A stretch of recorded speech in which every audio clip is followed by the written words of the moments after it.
पूरा सुनने के लिए, प्रवचन सुनने के लिए मना किया है ना माने। 2-4 शब्द सुन लूंगा। आप लोग भी क्या करते हैं, एक आध दिन सुन लेंगे इधर से और निकाल ही लेंगे, क्या है। महाराज तो कहते ही है, महाराज का काम क्या है, महाराज का काम कहना है, जिनवाणी लिखी है बताते रहते हैं। वो भी यही सोच रहा, 2-4 शब्द ही तो कान में पड़ेंगे, तुरंत फटाक से निकाल कर भाग जाऊंगा। वो अब खड़े खड़े तो निकल नहीं सकती थी, एक क्षण के लिए उसे बैठना पड़ा। कानों की उंगली निकल गई और एक वाक्य उसके कानों में पड़ गया। एक वाक्य उसके कानों में पड़ गया। पता नहीं मुनिराज तत्वार्थ सूत्र पढ़ा रहे थे कि आगम के कोई ग्रंथ ऐसे पढ़ा रहे थे जहां स्वर्गों के देवों का व्याख्यान चल रहा था। और स्वर्गों के देवों का व्याख्यान चल रहा था, इतने में एक वाक्य जो उसके कान में पड़ा वह मात्र इतना सा था कि देवों की परछाई नहीं होती और देवों की आंखें पलके नहीं झपकती। क्या सुना? मात्र एक वाक्य उसने सुना कि देवों की परछाई नहीं होती, देवों की आंखें नहीं झपकती। जैसे ही इतना सुना उसने कहा ये तो बहुत सामान्य बात है, ये कौन से जिनवचन, ये क्या प्रवचन है। तुरंत पुनः उसने जो 1 मिनट में उसने जो कांच निकाली थी, पुनः उंगली कान में दबाई और भाग गया। भाग गया और 1, 2, 4, 8 दिन बाद पुनः घर में आता है और जो वो पहले से ही परेशान था उस परेशानी के बारे में सोचता है कि मैं आज घर से बाहर जाऊंगा ही नहीं, क्योंकि रोज अपने व्यापार के लिए, मतलब चोरी के लिए बाहर जाता हूँ, दिन रात रहता नहीं हूँ, पता नहीं चलता ये घर से सब गायब कैसे होता है। मैं इतना धन कमा के रख के जाता हूँ, माँ अकेली है, ये धन जाता कहाँ है। वो सोचता है कि अब तो मैं एक आध दिन जाऊंगा ही नहीं, देखता हूँ होता क्या है। माँ तो बहुत कुछ कहती आई है कि स्वर्गों से देवी आती है, वो दान मांगती है, मैं दान देती हूँ, ये कुछ बात मुझे समझ में नहीं आई। उसने निर्णय किया कि अब कुछ भी हो जाए मैं आज तो जाने वाला हूँ नहीं, आज मैं देख लूँगा कि होता क्या है, घर में क्या चलता है, कौन देवी आती है, क्या होता है। क्यों? क्योंकि दिमाग में वही पंक्ति चल रही थी जो एक पंक्ति मात्र उसने सुनी थी।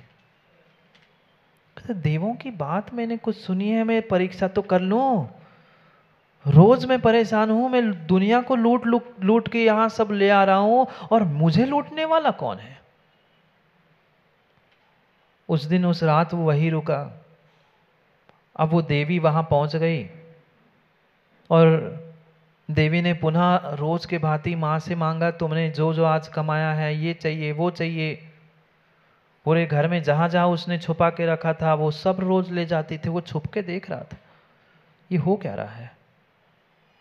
मैं तो समझता था मैं ही ठग हूं, मैं ही ठग हूं, मैं ही दूसरे को ठग रहा हूं। पर प्रदीप जी, ठग को महाठग मिल ही जाता है, शेर को सवा शेर मिल ही जाता है, कहीं ना कहीं मिलता है, आज नहीं तो कल मिलता है। वो देखता रहा, मैं इतनी मेहनत करके इतना कमाता हूँ घर में, अब मुझे समझ में आया ये चाहिए वो चाहिए। माँ ऐसी हमारी कि देवी बन के आई और ये कैसे काम। अब माँ की श्रद्धा का विषय था, माँ के सामने ये सीधे कैसे कह दे ये ढोंग है, ये ठगने वाला है और ये देवी नहीं है। इतने में उसे पुनः वह पंक्ति याद आई जो उसने कांटा निकलते समय याद सुनी थी। क्या सुना था? क्या सुना था? उसने सुना था कि देवों की परछाई नहीं होती और आंखों की टिमकार नहीं होती। अभी तक तो सब कुछ खेल अंधेरे में चल रहा था, अभी तक तो सब कुछ खेल उस देवी का अंधेरे में चल रहा था। जैसे ही वह अंदर पहुंचता है तुरंत प्रकाश करता है और पहले देखता है परछाई है कि नहीं। जैसे उसने देखा कि परछाई पड़ी है, परछाई पड़ी है, उसकी और दिमाग हिल गया। वो कहते हैं और थोड़ा सा पास जाऊं, जब तक वह प्रकाश होता है वो देवी जोर जोर से चिल्लाने लगती है, कौन है कौन है। प्रकाश नहीं करो, उजाला नहीं करो, मैं चली जाऊंगी, मैं चली जाऊंगी। माँ भी कहती है किसने उजाला किया, वो देवी चली जाएगी, बंद कर बंद कर। वो कहता है माँ 2 मिनट बस, हमें हमें भी तो दर्शन करने दो देवी के, हमें भी तो देखने दो देवी कैसी है, सुंदर है, काली है, गोरी है, मैं भी तो पूजा करूंगा कल से। पास में आता है और देखता है वो देवी थी, वो कोई देवी नहीं थी, महाठग। उसकी आंखें पलक झपकते हुए जैसे ही उसने देखा, उसने उसे पकड़ा और लाठी लेके पीटना शुरू किया। किसने? चोर ने। और कहता है सही सही बता, तू कौन से जाति की देव है, कौन सी गति, कौन सी देवी, क्या है बता। अब कोई की पिटाई हो और कोई की पिटाई हो और वो कब तक झूठ बोले। 5-10 मिनट तो उस देवी ने कुछ नहीं कहा, पर जैसी ही अच्छी खासी पिटाई हो गई, वो कहने लगी मैं कोई देवी नहीं हूँ, मुझे मुझे तुमसे चोरी करने से और सस्ता कोई उपाय नहीं मिला। तुम दुनिया को लूटते थे, हमने सोचा हम तुम्हें ही लूट ले, हमारी मेहनत कम हो जाएगी। उस एक पंक्ति का ऐसा प्रभाव उस चोर पर, उस युवा पे पड़ा कि वो कहता है अभी मैं समझा माँ बार बार क्यों कहती थी, माँ बार बार क्यों कहती थी कि कभी भगवान महावीर के वचनों को, कभी मुनिराज के प्रवचनों को सुनना मत। अब मुझे समझ में आया, अब मुझे समझ में आया कि एक शब्द में, एक अक्षर में, एक पंक्ति में भी इतना रहस्य छुपा है। अगर उस दिन मेरे पैर में कुछ नहीं लगा होता तो शायद कानों से उंगली नहीं निकलती, और आज शायद मैं इस देवी को पकड़ नहीं पाता। उसे पता नहीं, उस दिन से कुछ दिन तो वो कार्य, अपना व्यापार, अपनी चोरी करता, पर कहीं ना कहीं भीतर एक शल्य चुभती नहीं। रह रह के लगता था कि मैंने मात्र एक पंक्ति सुनी, एक पंक्ति सुनी तो मेरा पूरा जीवन भर का अभी तक का दुख जो मुझे ठगने वाला था वो सामने मिल गया, मेरे घर में चोरी करने वाला मिल गया। अगर अगर एक पंक्ति की जगह में 1 घंटा सुन लूं तो एक पंक्ति ने मेरा इतना काम कर लिया, एक पंक्ति ने अगर मेरा इतना काम कर लिया तो क्यों ना मैं पूरा प्रवचन एक बार सुन लूं। पुनः दिमाग में आता है माँ तो मना कर रही थी, पर पुनः लगता है माँ ने तो मात्र व्यापार के लिए कहा था, चोरी के लिए कहा था, पर चोरी में भी फायदा माँ से अधिक उससे हुआ। सोचता है ना हो मैं तो मुनिराज के पास जाऊंगा और उनके प्रवचन सुनूंगा। वो दिन था जब उसने मात्र, राजू भाई, एक पंक्ति सुनी थी, एक पंक्ति मात्र सुनी थी, उसके जीवन में बदल आ चुका था। और आगे की तो बहुत बहुत बड़ी कथा है, पर प्रयोजन इतना था कि कितना कितना महत्व है इस जिनवाणी का, एक एक वचनों का। एक एक वचन, एक एक शब्द, एक एक अक्षर भी अगर हमने श्रद्धा के साथ सुने हैं तो हमारा जीवन बदलना चाहिए। बदला क्या माँ, बदला क्या? क्या बदला? कुछ नहीं बदला, कुछ नहीं बदला, कुछ नहीं बदला।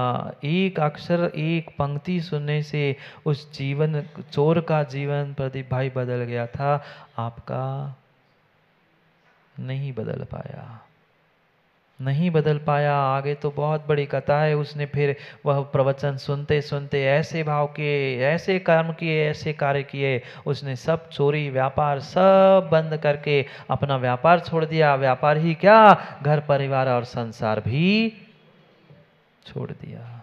कितना कितना सुना था निर्मल जी, कितना सुना था? आपकी पूछ रहा हूं, उसकी नहीं। उसने तो एक पंक्ति सुनी थी, एक पंक्ति सुनी थी, वो अपना कल्याण करके चला गया। क्या करे, हमारे साथ यही समस्या है महाराज जी। आई नो, मैं जानता हूं, हम पहले से इतना जानते, पहले से इतना जानते, पहले से इतना जानते हैं, दूसरा कुछ कहना भी चाहता है तो हम मानना ही नहीं चाहते। बड़ी समस्या है, बहुत बड़ी समस्या, बहुत बड़ा भ्रम हमारे भीतर है कि हम जानते हैं, हम अपनी गलती को ही नहीं मानना चाहते। विश्वास मानना, जो अपनी गलती को जीवन में जानेगा नहीं, मानेगा नहीं, वो कभी जीवन में सुधार कर ही नहीं सकता। कितने ही अहंकार में गोलूमामा बैठ लेना, पर गलती को गलती नहीं मानोगे तो कल्याण होने वाला नहीं है। नहीं है, माँ की बात रह गई। वो ये पुनः सोचने लगा, माँ ने जब कहा था कि मत करो मत करो, मतलब कुछ ना कुछ रहस्य था, क्योंकि निषेध में आकर्षण होता है। उसने बात मान ली, जिनवाणी सुन ली, और अपने आत्मा का कल्याण उसने कर लिया, क्योंकि ये परम परम उपकारी, परम कल्याणकारी एकमात्र ऐसी परम औषधि है जो जो किसी सामान्य व्यक्ति ने प्रदान की हुई नहीं है। जो 3 लोक के नाथ तीर्थंकर प्रभु है, उनके सर्वांग से निकली हुई ये दिव्य ध्वनि है। भले ही आचार्यों ने उसे कागज पे लिखा है, पर उपदेश दिया किसने? ये जिनेंद्र के वचन है, ये सर्वज्ञ के वचन है, ये सर्वज्ञ के वचन है। सर्वज्ञ के वचन को सुनकर आचार्यों ने वह सर्वज्ञ के पाती को, सर्वज्ञ के पत्र को, सर्वज्ञ के उपदेश को कागजों में लिखा है, आप तक पहुंचाने का प्रयास किया है। एक आध पंक्ति ही ध्यान से मन लगा के सुन लो और भीतर उतारने का प्रयास करो ना। विश्वास मानो कल्याण हो जाएगा, विश्वास मानो कल्याण हो जाएगा। पर क्या करें, सुना सुना सुना सुना सुना सुना तो खूब हमने, पर जीवन फिर भी सूना का सूना ही रहा। खूब सुना, इतना सुना इतना सुना इतना सुना इतना सुना प्रोफेसर जी, हम दूसरों को सुना दे, तुम क्या सुनाते हो? पर स्वयं का जीवन तो सोना का सोना ही रह गया। स्वयं का जीवन सुनते सुनते सुनते, सुनाते सुनाते सुनाते शून्य हो गया, सोना सोना हो गया। सोना जानते हैं ना? सुना तो, पर सोना हो गया, क्योंकि हम मात्र और मात्र इधर से सुनते। बोलो ना, बोलो ना महाराज, हम इधर से सुनते हैं, बहुत अच्छा कहा, बहुत अच्छा कहा, और घर जाते जाते इधर से निकाल देते, कि इधर से निकालते कि इधर से निकालते, हो गए खाली। अब लो, कैसे काम बनेगा? परम परम उपकारी ये औषधि है संसार में। जिनेंद्र वचन के अलावा कोई औषधि नहीं है, कोई औषधि नहीं है। चाहे दवाई एक बार मिले नहीं मिले, पर जिनेंद्र के वचन अगर सही सही समय पर श्रद्धा पूर्वक सुनोगे तो विश्वास मानना, शरीर के हार्मोन्स भी बदलते हैं। आज का विज्ञान खोज करने में लगा है, वनस्पतियों को संगीत सुनाओ, इसको ये सुनाओ, उसको वो सुनाओ, उसकी ग्रोथ अच्छी होगी, उसकी प्रोग्रेस अच्छी होगी। अरे हमारे आगम में हमारे जिनेंद्र भगवान ने, सर्वज्ञ ने पहले से ही कहा है, अगर जिनवाणी सुनते सुनते, जिनवाणी समझते समझते, जिनवाणी का चिंतन करते करते काम करोगे तो आपका जीवन, आपका कार्य भी सफल हो जाएगा। पर कितना करते हैं, कितना करते हैं हम? तो 1 घंटा महाराज, वो तो आते हैं, अब हम नहीं आए तो फिर कौन व्यवस्था बनाए? ऐसी स्थिति है, ऐसी स्थिति से दूर होने का प्रयास करो, अपनी भावों को समझने का प्रयास करो। ये एकमात्र ऐसी उपकारी है। संसार की माँ तो आपको पूर्ण रूप से संसार में बांधने के लिए कार्यकारी हो सकती है, पर संसार से तारने वाली, संसार से पार करने वाली, मुक्ति दिलाने वाली अगर कोई सुक्ति है तो ये जिनवाणी है। सुक्ति मुक्तावली पढ़ रहे हैं, सोम प्रभ स्वामी जिनवाणी अधिकार में समझाने का प्रयास कर रहे हैं कि एक बार कम से कम कर्णेंद्रिय का विषय ही बना लो इस जिनवाणी को। मत उतारो जीवन में, मत उतारो, गुणों भी मत, चुनो भी मत, पर कम से कम सुनो। सुनने के भी संस्कार रहेंगे।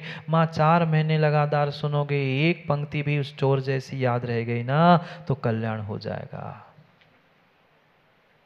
जो चोर है, डाका डालना, चोरी करना जिसका काम है, उसने एक पंक्ति को सुना था, उसकी एक पंक्ति का ऐसा प्रभाव रहा कि वह आने वाले समय में अपने मुक्ति को प्राप्त करेगा। और हम इतना सुनने के बाद एक पंक्ति भी घर नहीं ले जा पाए, एक पंक्ति भी जीवन में उतार ना पाए, तो हमारी पर्याय का धिक्कार है। व्यर्थ है, व्यर्थ है, व्यर्थ है, ये पर्याय व्यर्थ है, मनुष्य पर्याय व्यर्थ है, मनुष्य की आंखें व्यर्थ है जिसने अभी तक जिनवाणी पढ़ी नहीं है, उसकी कान व्यर्थ है जिसने अभी तक कानों से जिनवाणी नहीं सुनी। मात्र जिनवाणी शब्द नहीं तो जिनवाणी शब्द, जिनवाणी टीवी आदि में घुस जाओ तुम कहीं। भावों से इस जिनवाणी शास्त्र को, आगम को हमने भीतर उतारने का प्रयास ही नहीं किया। धन्य है वे साधु, धन्य है वे साधु, धन्य है वे निर्ग्रंथ, जिनके लिए आचार्यों ने कहा आगम चक्षु साहू। साधु के ये नेत्र नहीं होते, साधुओं की ये आंखें ही नहीं है, साधु की कोई आंखें है तो ये आगम है, ये जिनवाणी है। वे जब भी देखते हैं इस आगम के परिप्रेक्ष्य में ही देखते हैं, कोई समझ पाए नहीं समझ पाए, पर उनकी दृष्टि आगम की अपेक्षा से ही होती है। क्या करे क्या करे कैलाश जी, जिनकी सोच छोटी होती है वे कभी कभी सम्यक प्रकार से सोच ही नहीं सकते। जो गुरु की सोच होती है, जो सर्वज्ञ ने ज्ञान और जो सर्वज्ञ ने दिव्य देशना प्रदान की है, वहां तक जीव की सोच पहुंच ही नहीं रही। पता नहीं कहाँ उलझ के रह रहे, कहाँ उलझ के रह रहे हैं। ये शास्त्र, ये जिनवाणी थी हमारे आत्मा का, जीवन का, समाज का, सबका कल्याण करने के लिए थी, पर पता नहीं उन शास्त्रों को लेकर हम विवाद और विसंवाद करने बैठे। ऐसा ही है सिंगे जी, आगम अविसंवादी होता है, आगम अविसंवादी होता है, आगम में कहीं विसंवाद का स्थान ही नहीं है। अगर आप विसंवाद आगम के पंक्तियों को, शब्दों को, आगम के सिद्धांतों को लेकर कर रहे हो, आप भी आगम से बाह्य हो गए हो। आगम में विसंवाद होता ही नहीं, संवाद होता है, गुरु शिष्य का संवाद होता है। गुरु शिष्य के पास भी कभी कोई विसंवाद होता ही नहीं।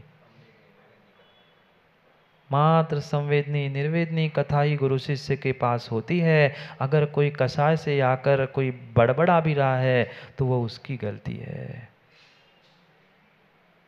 क्या करे क्या करे क्या करे, ये आगम है, अविसंवादी है। यहाँ विसंवाद को माँ कहीं से कहीं तक स्थान है ही नहीं, होता ही नहीं है। पर आज फिर भी लड़ते हुए दिख रहे हैं। क्या करे, पंचम काल के जीव है, पंचम काल के जीव है, वह शास्त्रों को भी शस्त्र का प्रयोग कर रहा है।